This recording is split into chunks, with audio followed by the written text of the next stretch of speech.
Welcome back, beautiful women. This is Beautiful Warrior. Thank you so much again for being with us. My name is Vilma Parrilla, and today I have the honor and the privilege to have a good friend of mine, my sister Amber. So Amber, at this time, please can you welcome, please introduce yourself and tell us a little bit about you. I am so honored to have you with me. Yes, and I'm honored to have been invited. I think this is a great ministry, and by God's grace, women and men will be blessed by the efforts of all the women contributing to this. So I'm very grateful to be part of that journey with you. Yeah. I'm grateful for your friendship as well, and just in general, how we are moving at this point to sort of advance the kingdom in the ways that the Lord has given us. So A little bit about me. Again, my name is Amber. I am married to my husband, Donnie. We've been married for over 5 years. This August will be 6 years. You know, we're sort of twinsies. So got married August 2015, but I didn't know you then. So Right. Yeah. That's exciting. We'll both be celebrating 6 this year. Yes, exactly. So, and in some ways it's flown by, in other ways it's like dragging, and so I'll get into that later on. But yeah, so I'm married to my husband 5 years. We met in grad school, August 2010, and then got married, graduated from grad school, and found our local church that we've been members with all in the same year, 2015. So that was a huge year for our lives. Yeah. And there's just been a lot of growth that the Lord has sort of walked he and I through, but even before meeting him and learning him and being friends with him, the Lord really just showed me a lot of things that I really held very closely to my heart that I shouldn't have. And I think that's what sort of has kind of developed into my testimony, where I can really see how the Lord has organized things. Like, obviously, when you're going through a time, you don't always see the wisdom in it. Right. But looking back, like hindsight, you are aware that, okay, Lord, you had your hand in it. And it took some distance from that moment for me to actually see that. So right. Yeah. I'm grateful that he's opened my eyes in those ways. But I work for a small tech company, and one of our main clients is a university. So it's sort of kind of educational technology. Mm-hmm. And I've been doing that for about 2 years. And then prior to that, I was in like human services, behavioral health sort of thing for probably, I would say maybe like 10 years or so. So my current career right now is sort of a new addition to my life. Yeah. Good. So I'm learning that as well. But yeah, that's just a little bit about me. And I'm just really grateful for this time to be sharing with you the importance of personal testimony as it relates to connecting other women to the body of Christ, and realizing that we all have a story to tell. We all have opportunities where the Lord has shown his grace and favor to us. And we also have times we feel like the Lord is not with us. Right. If we're really being honest, like some days that's real. We don't always feel his presence, even though it's there. Right. We know it's there, but sometimes the feeling is just like, Lord, where are you? Right. So yeah. No, that's real. And even, I mean, we even see that in the Bible, right? Like we see it, like King David is one of the good examples. The Psalms, they're super like up and down, and you're like, okay, David, all the feelings, right? Yes, all the feelings. And it's helpful because like with the Psalms, the Lord, I think in his sovereignty, created the book of Psalms to incorporate great moments of joy and peace. And Lord, you are great. And I see you showing up for me in the battles. And then there's times like, Lord, where are you? Right. I look to the left and I don't see you. I look to the right. Right. And then people around me that don't serve you seem like they're winning. And David is, and other people who also the Psalms, they're like, Lord, I just don't feel your presence, so I don't see you. But yet I rejoice. Yeah. So it's the entire emotional roller coaster in Psalms. I love Psalms. Yeah. Yeah. No, thank you so much. So in the concept of when you and I spoke, right, in the concept of testimony, actually, testimonies are, even to me, that is something that I hold very dear, because in essence, it is your story, right? It is part of your story. It is part of. Not aware of the lighting. Hey. Yes, I'm here. No worries. It is part of your story, it's part of who you are, and most importantly, it's cool because it's the Lord crafting and creating, and I think that's the coolest part. Yeah, it's that essentially He's writing your story. So Yeah. so you mentioned that, right? In the concept of testimony. So what value do you think testimonies have in a personal life, in someone's personal life? I think it's an evidence, I think, of how we're able to see our own growth. I just think about how, from a little girl, like I've always loved the concept of a story, and I really see all of our lives as just like we each are a book on this eternal bookshelf. Like the Lord, He's just flipping through our chapters and writing them as we go, and that's how I see it anyway. So. When I am experiencing something and I'm just like, okay, Lord, this is another page in my life story, or when I'm crossing paths with someone like you and we are sharing a season of life together, I see that as our chapters overlapping. Like we are in a position where our stories, we're spurring along each other in the ministry of advancing the kingdom. We are sharing our struggles, we are sharing our burdens, we're sharing our joys. And in doing that, I think we are, in essence, writing our story and writing our testimony as we go. I mean, obviously not us, the Lord through us. But when we share those stories with other people, that I think is the most powerful thing. And believers and unbelievers alike, everyone loves a story. The Bible is just a massive compilation of stories from people who lived eons or however many years ago.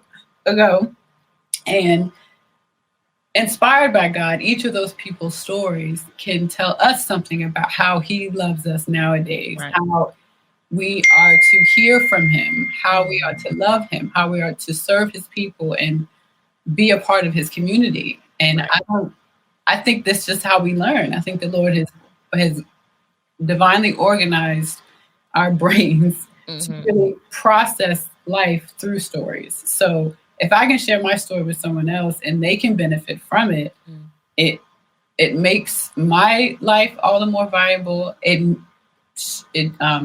more importantly, though, demonstrates Christ's love for us, so that we can see a real life example of that. Because sometimes when it's hard when you read the word, at least for me, I'll speak for me, I can't speak for anyone else. Sometimes when I read the word, I don't always connect with the story immediately. Sometimes there is some like barrier, or there's like, okay, I don't really understand this, or maybe language is a little, it's just over my head in some way. So I find that when I'm processing it as a story and not looking at it as like a list of things that I need to do or not do, it's like, oh, okay, I'm going along the story, the journey, let's say for Joseph, for instance, like when his brothers sold him into slavery because they were jealous. And I'm just thinking like, wow, I don't have brothers, so that's one thing. But also, I can't imagine how betrayed Joseph felt.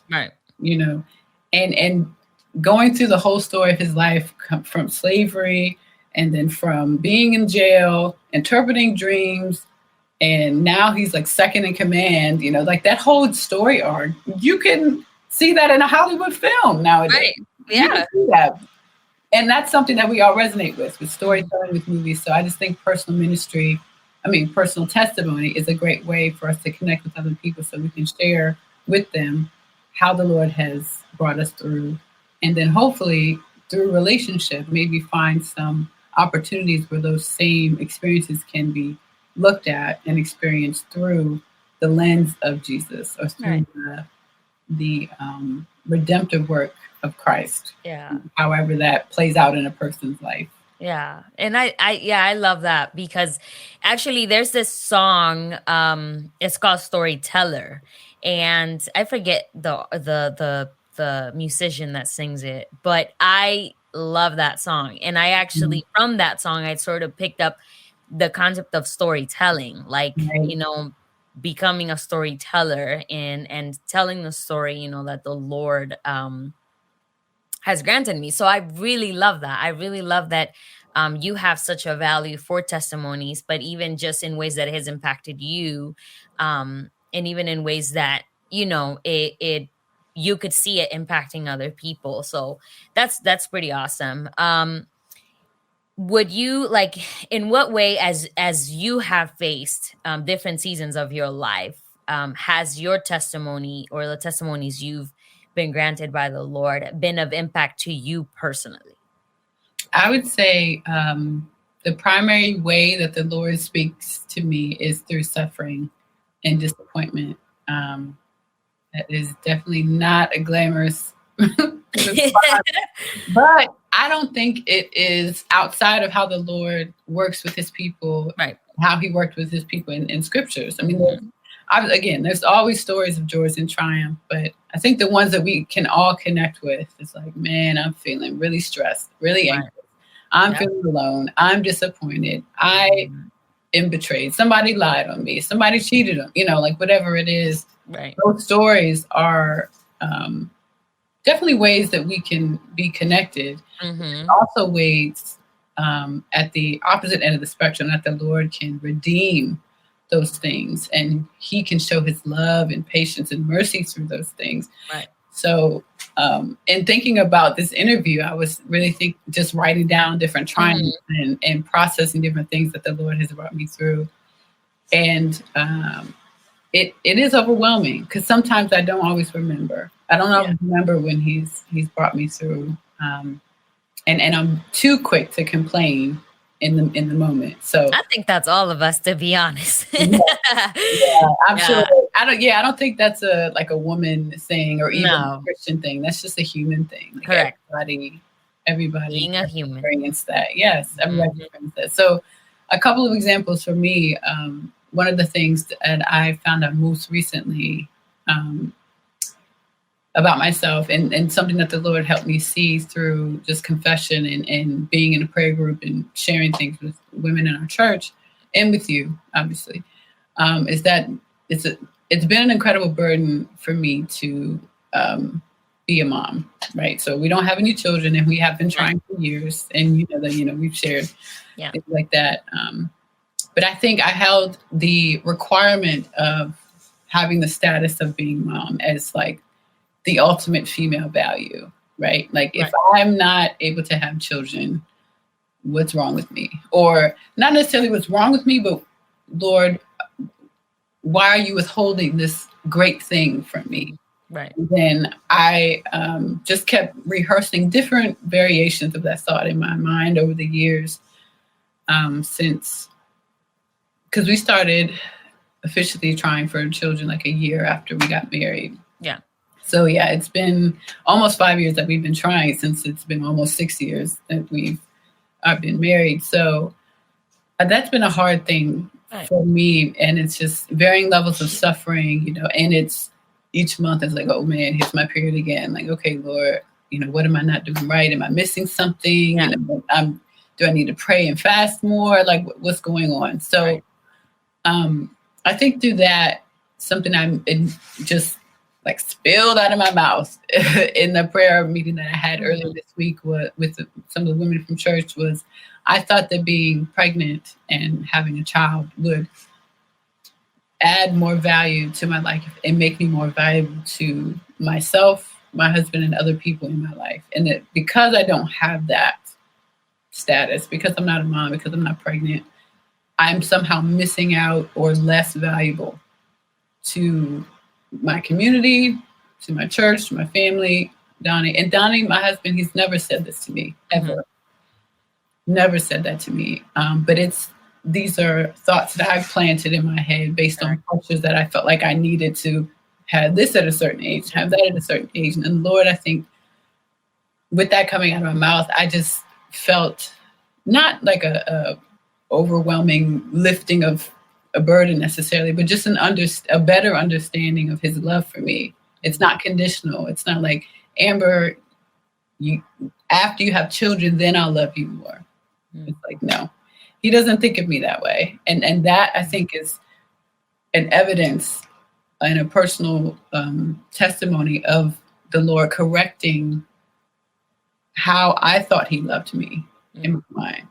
Right. Like, he had to redeem that. He had to restore that. He had to correct that so that I wouldn't continue thinking that my relationship with him is conditional in this area. Like, I can pray for other things and make sure that, I'm being faithful to promises I made to friends or, things with family or whatever. But when it came to how I looked at myself in relation to having this one desire that I really wanted, which I really realized it was motivated by selfish ambition.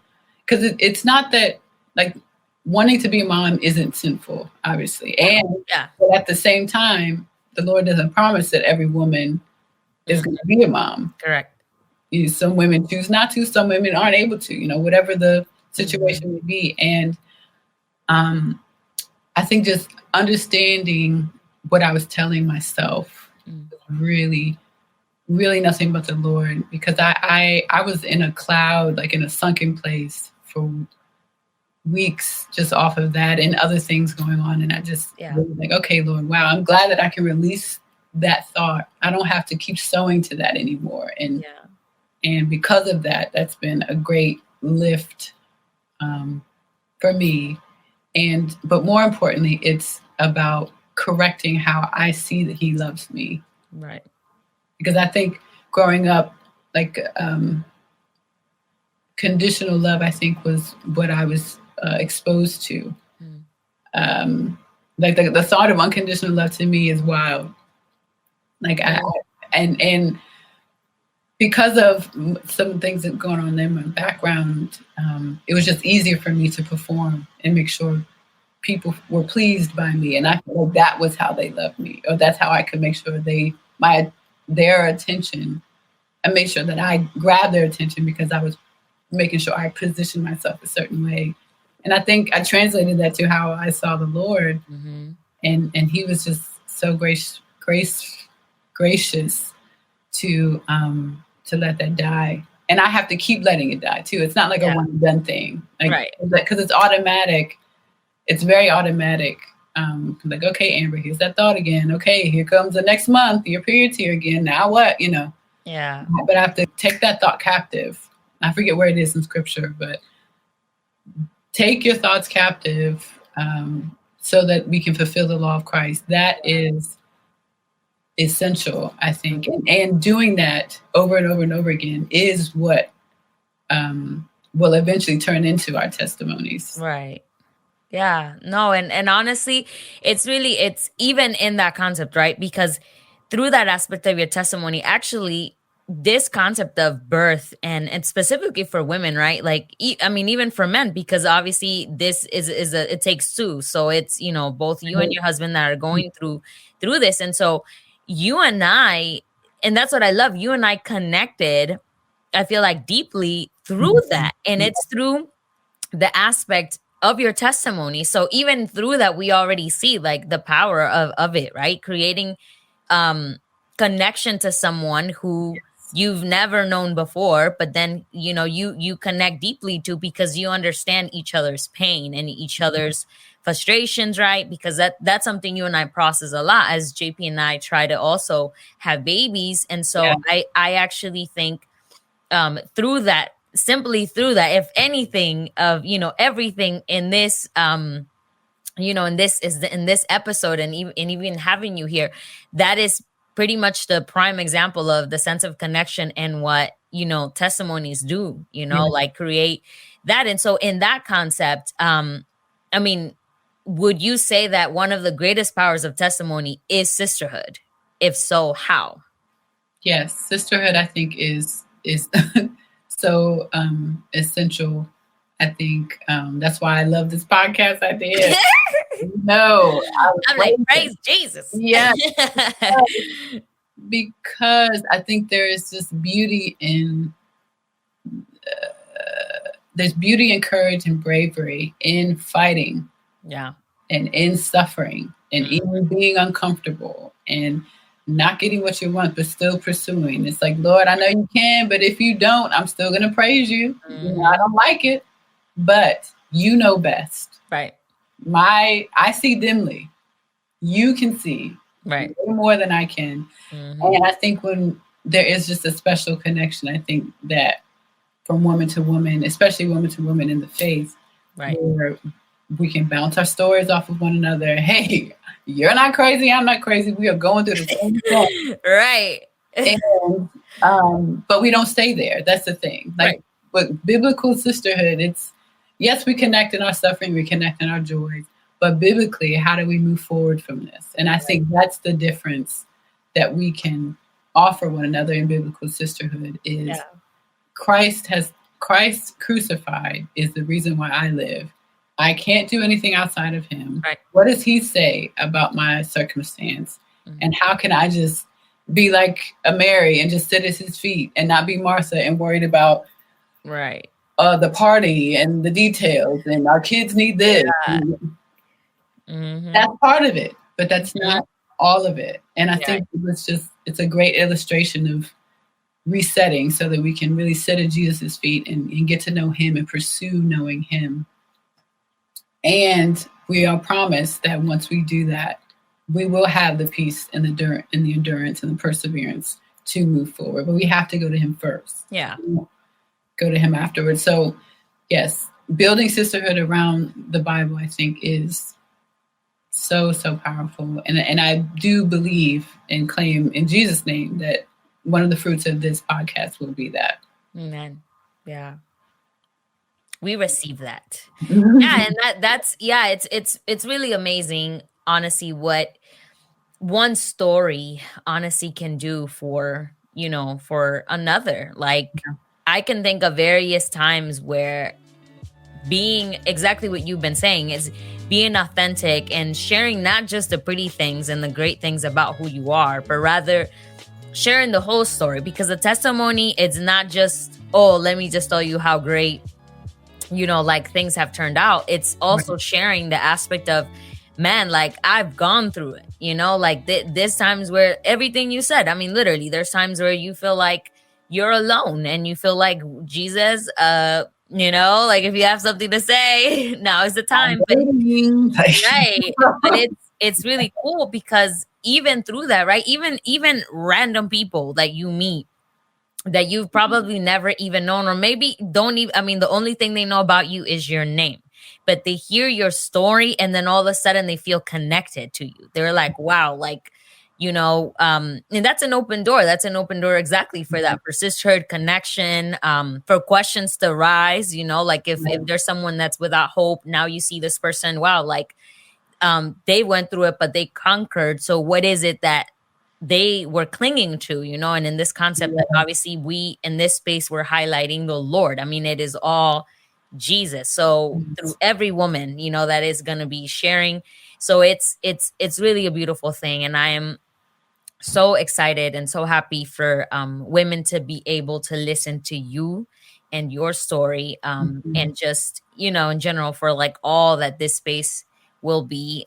So we just thank you for that. So Amber, if there's any woman listening on that note, at this time that you have, some encouragement for them or a last word of hope that you want to share with them, what would it be? I'm looking up now, and I think I shared this with you. James is my favorite book in the Bible. Yeah. I haven't gone through the whole Bible yet. I'm in a plan to do that, and it's probably going to take me like a year and a half, but that's okay because the Lord is giving me the strength. So James 1, verses 2 through 4, and I'll read it in the CSB version. Consider it a great joy, my brothers and sisters, whenever you experience various trials, because you know that the testing of your faith produces endurance. And let endurance have its full effect, so that you may be mature and complete, lacking nothing. I love the promises of this, and I love the command. It starts off with, consider it a great joy that when we experience trials. And I think the trials are a testimony. Mhm. So as we are experiencing our testimony, as we are walking through life based on the pages that the Lord has written in our book of life, right? We are constantly, we have to constantly fight for the joy. We have to constantly fight for it. And with the promise of what it says here in James, we will have the faith and the endurance, and we are promised completeness and maturity if we stick and stay. And I love, love, love the promise of this. So that would be my encouragement. Don't be discouraged. Almost expect disappointment, almost. Right. And because like sometimes we are caught off guard when suffering happens, and but the word promises suffering, especially for those who believe and honor the Lord. There will be suffering, so right. And make room at the table for suffering and joy, and realize that they both are necessary for a true life of discipleship, a true life of following Jesus, and you will see your personal testimony unfold. Yep. That's awesome. Thank you so much. Thank you. Again, we just time has gone away. Yeah. Thank you so much again for being with us, Amber. We bless you, and again, I just can't wait to hear, all the great encouragement that is going to come out of this, to the women listening. So thank you again for being with me. I appreciate it. My pleasure. Hey guys, thank you for listening. If you would like to connect with me, you can follow us at Beautiful Warrior Ministry on Facebook and Instagram. If you need support, prayer, or desire sisterhood, I am here to serve you. Don't forget to tune in next week for our new episode. Blessings!